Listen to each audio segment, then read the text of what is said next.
Now, how one Bloomfield man is making his mark in the community. It serves as a senior and veteran center, a dance studio, a safe place for kids to play. The uses are unlimited, and it all started with one man, Steve Willardson, when he had a vision for making the old school a place for everyone to feel welcomed at. We got a call at the house one night, and a gentleman called and was asking for someone, and I said, I'm sorry, that person's not here.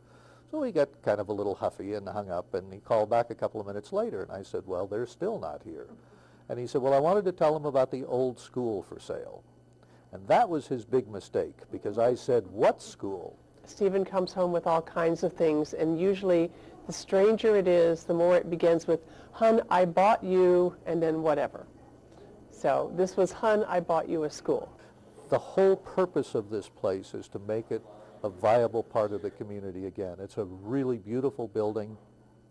It's a landmark that people in this town can be proud of. So it's never going to be a money-making proposition. I was told, oh, you could put storage units in it, and you know, I look at this building and I'm like, what does that get you?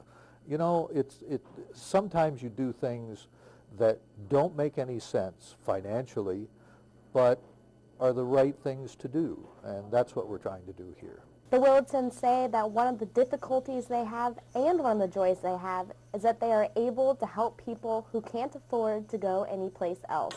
And this especially rings true for Dorothy Day.